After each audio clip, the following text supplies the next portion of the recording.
when I left the house bright and early on Martin Luther King Jr. Day, and it was still 2 degrees when I returned home late that evening after the service at Fountain Baptist Church. And by way of a greeting, my husband said, "Did you open the attic door and turn on the light?" "Hello. How are you?" I wondered when I would have opened the attic door and turned on the light, as I hadn't been there all day. But then he informed me that our kids hadn't turned on the light or opened the door either. And so at the same time, we said these words at the same time. He said, "Someone's in the house," and I said, "We have a ghost." And we immediately laughed, right? Because neither was true. No one was in our house, and I'm pretty sure we don't have a ghost. I look for it every now and again. But it was our fear talking, right? Of like, what could it possibly be? And the truth was probably somewhere in the middle of that spectrum. I blame Alice, my daughter. Don't tell her. But we still don't know why the attic light was on and the door was open. But this conversation became relevant again days later. It was much warmer outside, but it was pouring with rain. At 10 minutes to 8 a.m., I was driving my 4th grader, who normally takes the bus, to school, because we were delivering a massive dragon's head to her school for her play. I'm sorry, I just have to show that on here. I've never made anything like that before. And so we were delivering this giant dragon's head, and it was a calm morning, and I was driving with care. Being fair, that's not always the case. I waited for the first light to turn green. I stopped for the crossing guard. And as I was turning left at my final stoplight, the car behind me pulls over onto the shoulder to go around me. And as the car passes, they honk 4 times. Beep, beep, beep, beep. And when somebody honks, you turn your head. And I turned my head. My daughter in the back seat turned her head, and there was a lady with curly brown hair. And as I looked at her, waiting to see, is she going to wave at me? Or maybe she's angry at me? I see, as I'm snapping a picture in my mind of her, she has her phone up, and she is snapping a literal picture of me. What? And then she pulls around and crosses the intersection, and I watch her pull over onto the side of the shoulder as cars keep going by through the intersection, and then at that point I can turn left and take my daughter to school. It was weird. I didn't know the woman in the car. She didn't wave at me. She didn't seem angry. She appeared determined. She had intentionally honked to get my attention in order to intentionally take my picture. From the back seat, my daughter asked, "Mom, why did that woman take a photo of you?" And I thought, okay, I'm not crazy. She saw it too. I said, "I don't know. It was strange. Did you do something wrong?" "No, I really didn't." "Are we going to be all right?" "Yes, of course," I said. But I didn't feel like it was going to be all right. After dropping my daughter off, I went directly to the police station and I filed an incident report. The officer took one look at me and said, "Are you sure you are all right? You look very shaken." And I was. And it seems silly in retrospect. I actually had to ask somebody who I told the story, "Is this really a weird story to you?" And she said, "Oh no, that's a weird story." But at the time, my fear was my primary response. And the only conclusions that I could draw from the incident were a lot like earlier in the week. Either somebody's in the house or we've got a ghost. You know, I started to think, do I allow my kids to walk to school? You know, like it just plays up. So February marks the beginning of our Truth and Lies theme, and you don't get far into the topic without delving into trust.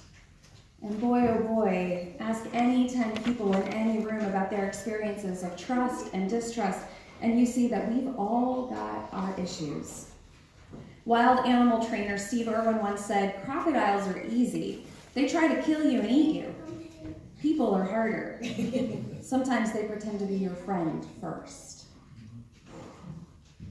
So maybe instead of crocodiles, maybe we should really be thinking about groundhogs, right? Because they're afraid of what? It's a little bit rainy.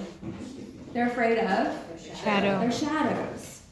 And we should think about our shadows because we all cast them, especially when the sun is out.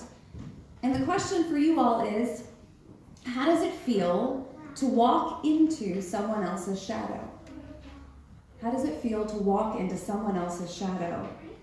This was one of the questions that Randy Blackman, a Beacon friend, uses when working with leaders to help them become aware of the influence they have on the people that they lead and the cultures that they develop in their work environments.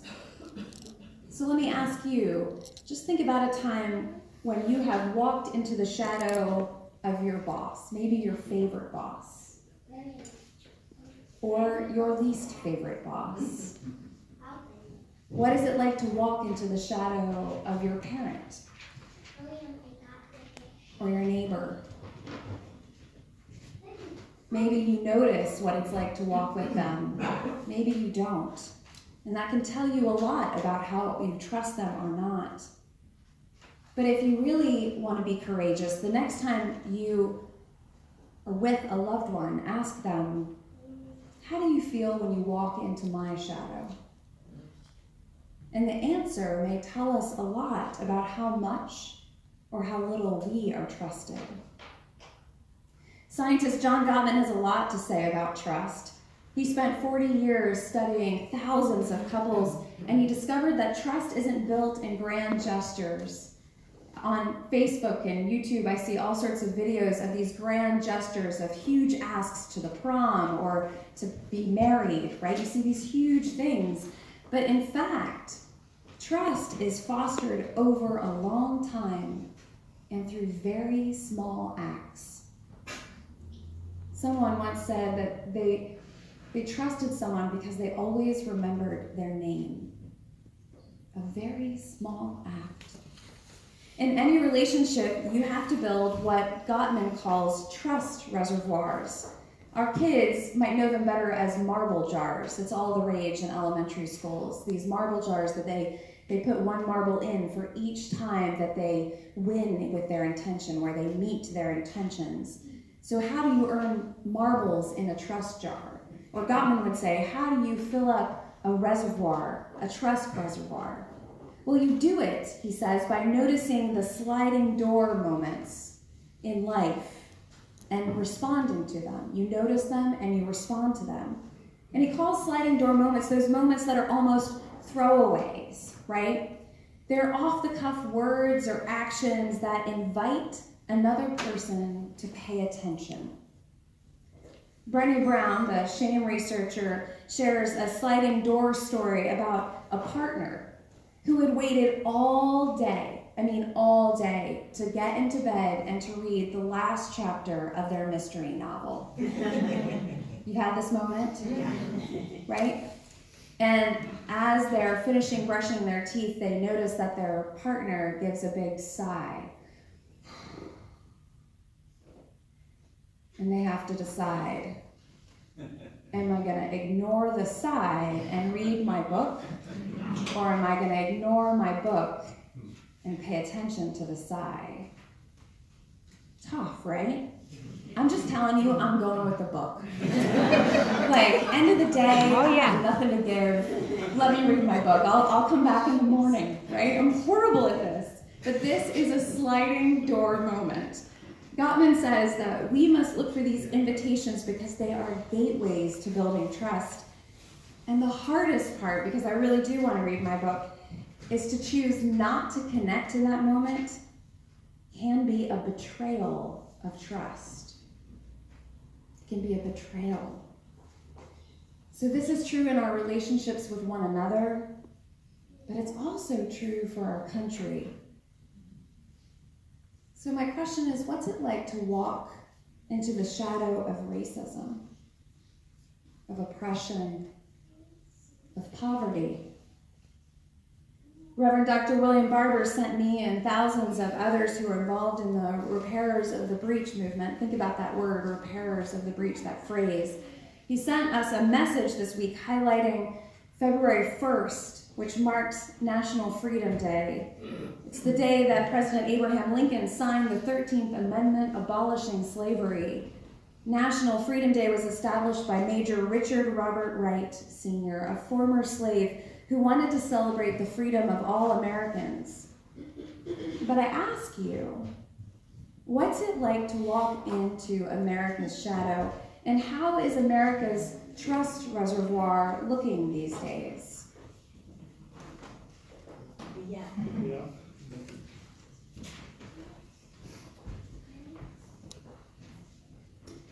Driving on I-78 this week, I heard once again the story of Surya Bonaly.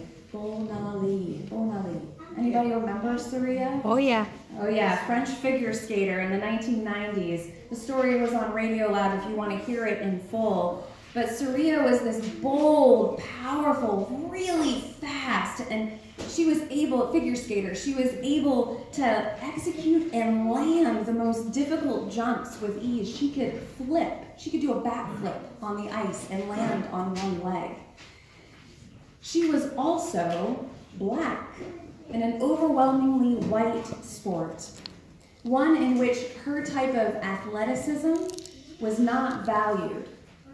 The winners in the world of figure skating, especially 20 years ago, were quiet and smooth and elegant and grace. They were ballet dancers on ice. It's okay. We can have the noise.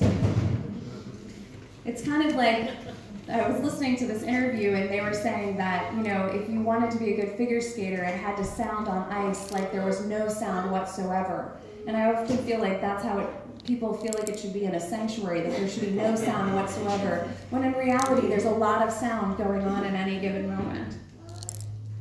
So anyway, so even though her marks were even though she was an amazing figure skater, the judges consistently gave her low marks.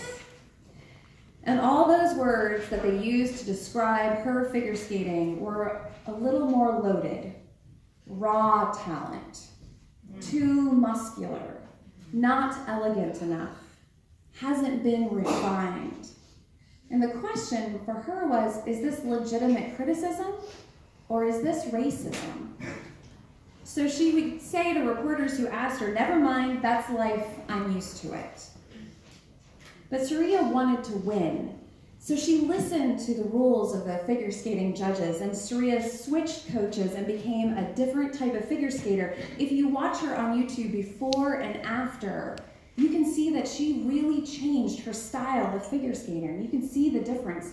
Her marks began to improve, and she became a favorite to win the World Championships and the Olympics.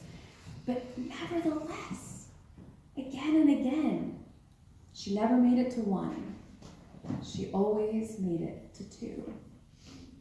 And it was there at the 1994 World Championship where Surya loses a tiebreak by the judges. She loses 5-4. And at the awards ceremony, with tears streaming down her face, Surya doesn't want to take the second place podium. She stands off to the side. And finally, the judge comes over and gives her her medal and sort of pulls her up and onto the podium. And she stands there and she finally takes her medal off to the boos of the crowd. And she is weeping. I followed your rules, she says, and yet I'm still not enough. I can't ever be enough.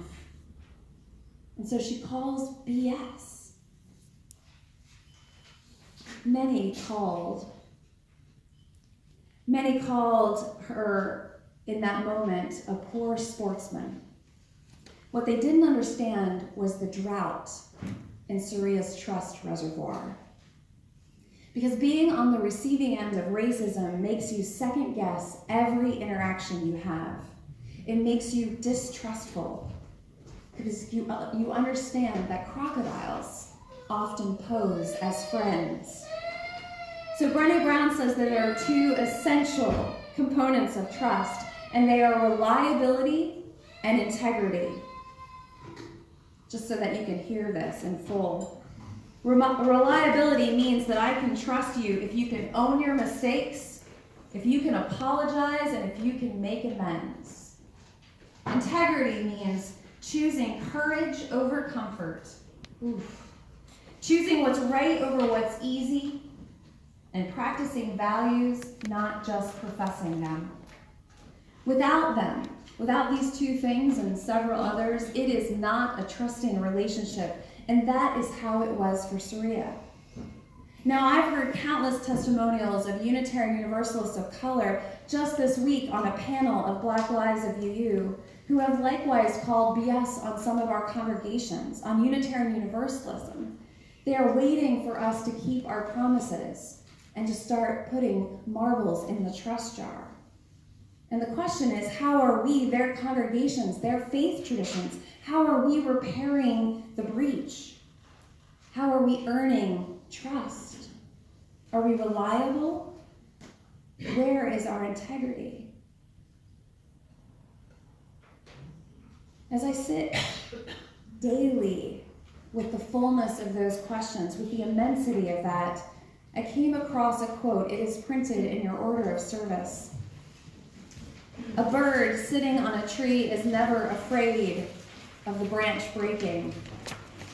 Think about Misa's song. A bird sitting on a tree is never afraid of the branch breaking because her trust is not in the branch, but in her own wings. I've known people throughout my life who've no reason to trust life, to trust humanity, to trust even themselves. One woman I know who had lived in an abusive household throughout her growing up asked her counselor one day, "Why do I always think the worst is going to happen?" And her counselor responded, "Because the worst did happen to you." Yet this woman, who I have known all my life and so many people I have encountered, choose each and every day to trust. Not a naive trust, not a sticking my head in the sand trust, but they trust the power of their own wings. And that's what I heard on that Black Lives UU panel this week. They trust the power of their own wings. Remember, that's why the caged bird sings, Maya Angelou says. It sings of a freedom it trusts. It sees that freedom clearly as it looks through its steel bars. One person from our Soul Matters group said, "I was noticing that trust and truth share the first three letters, TRU. And I went searching for the origins and the etymologies of both words, trust and truth, and found that they share a common word, faithful. I began to explore how trust and truth might be linked, and to what and to whom it is that I am faithful." So I want to ask you, to what and to whom are you faithful?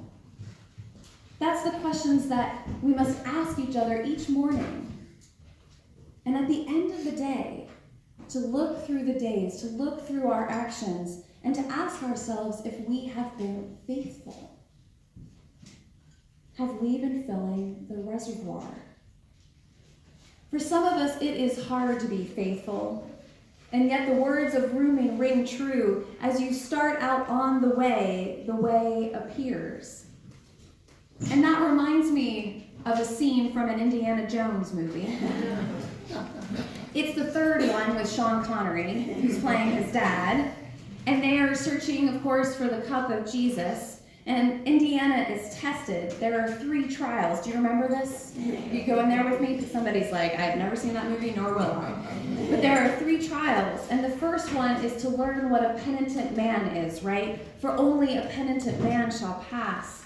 And of course, a penitent man is humble, right? And kneels before God. The second test forces Indiana to walk in the name of God Jehovah, and he must spell God's name. And the third, well, that's the trial of trust. Only in the leap from the lion's head will he know his worth. Indiana must take a leap of faith. He must step out into nothingness. There is literal nothingness before him, but he can't because Indiana's not a believer. Not like his dad. He is not his father. But for his father's life, he must. And in the end, Indiana asks, to whom am I faithful? I am faithful to my father. So he takes a deep breath, clutches his chest, and takes the step. And Rumi's words in that scene in that movie ring true. As you start to walk out on the way appears.